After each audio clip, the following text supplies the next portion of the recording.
rupiah katanya mau dikurangin ya? Emang iya? Jumlahnya dari Rp20.000 jadi Rp20. Masa gimana sih? Uang itu berkurang ya? Tapi tenang ya, itu bukan pengurangan, tapi itu redenominasi. Jadi kalau bingung apa itu redenominasi, fungsinya buat apa, terus emang harus kita lakuin apa enggak, kita bahas di perspektif ISIP Jakarta. Jadi redenominasi adalah penyederhanaan nilai mata uang dengan menghilangkan beberapa nol di nominalnya tanpa mengubah nilai daya belinya.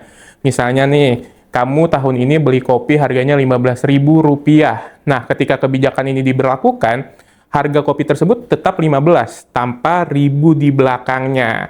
Ngerti nggak? Nah, sebenarnya kita udah menjalankan penyederhanaan ini dengan istilah K di belakang angka. Misalnya ada konversasi kayak, itu harga belinya berapa? 17.000 menjadi 17K. Nah, itu udah kita lakuin kan? Nah, kebijakan ini sama aja kayak gitu, tapi secara resmi lah. Lalu pertanyaannya nih, kenapa sih Kementerian Keuangan Republik Indonesia mau melakukan kebijakan ini di tahun 2027 nanti? Setelah aku cari tahu, ternyata ada 4 urgensi kenapa Kementerian Keuangan Republik Indonesia ingin melakukan kebijakan ini. Yang intinya sih ingin membuat ekonomi Indonesia jadi lebih mudah, lebih rapi, dan stabil di kancah dunia. Dengan kebijakan ini, Indonesia lebih bisa bersaing dengan negara lain. Perkembangan ekonomi bisa terus maju tanpa gangguan besar. Nilai rupiah tetap stabil, sehingga harga barang tidak mudah naik, tidak mudah turun. Dan rupiah jadi lebih dipercaya baik di dalam negeri maupun di luar negeri. Di praktik kesehariannya juga jadi lebih gampang nggak sih bagi kitanya? Terus angka nominalnya tuh jadi pas 15.000 jadi 15 aja, nggak ada embel-embel di belakangnya kayak 15.500, 15.600. Jadi kebijakan ini lebih memudahkan kita di kehidupan nyata sebenarnya. Kelihatannya sih emang simple ya, cuman ngilangin 3 nol di belakang nominal mata uang. Tapi menurut Gubernur Bank Indonesia Bapak Warjio, kebijakan redenominasi ini membutuhkan maksimal waktu 6 tahun untuk dijalankan. Nah, selama 6 tahun itu tahapannya apa aja sih yang dilakuin? Yang pertama, menetapkan undang-undang tentang redenominasi ini. Tanpa aturan ini, kebijakan ini tidak bisa dijalankan. Tahapan kedua adalah penyusunan aturan tentang transparansi harga dari barang yang diperjualbelikan di Indonesia. Langkah ini penting agar masyarakat tidak bingung selama masa transisi dan memahami bahwa redenominasi ini tidak mengubah nilai barang. Tahap ketiga, Bank Indonesia harus menyusun desain dan pencetakan uang baru. Proses ini membutuhkan waktu dan koordinasi dengan lembaga lainnya.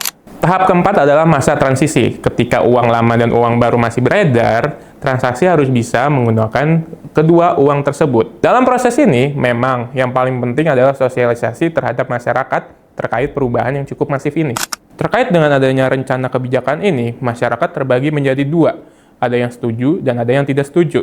Adapun yang setuju yaitu Bapak Ekonom di Indonesian Economic Intelligence, Bapak Sunarsit, yang mengatakan bahwa kebijakan ini harus segera dilakukan, mengingat bahwa kondisi ekonomi dan sistem keuangan yang dinilai telah lebih siap. Tetapi kebijakan ini harus diikuti dengan persiapan yang matang agar masyarakat tidak menimbulkan kebingungan.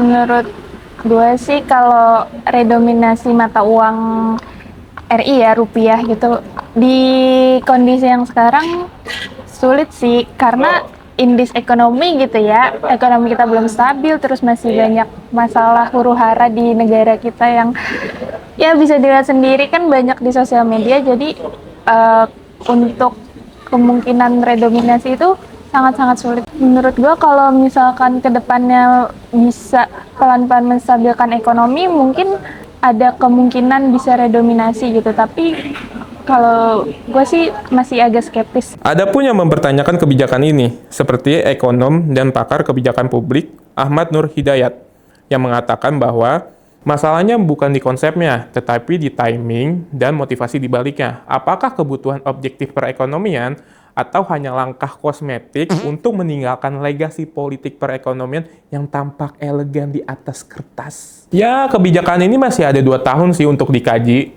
Terus, ada beberapa negara juga yang berhasil ngelakuin redenominasi ini, seperti Turki dan Rumania di tahun 2005, dan Ukraina di tahun 1996. Ya, semoga pemerintah mengkaji dan menyiapkan kebijakan ini dengan baik ya, jadi tidak timbul kebingungan atau kesalahpahaman di masyarakat. Nah, aku pengen tahu nih, kamu setuju nggak sih sama redenominasi ini? Tulis di kolom komentar ya.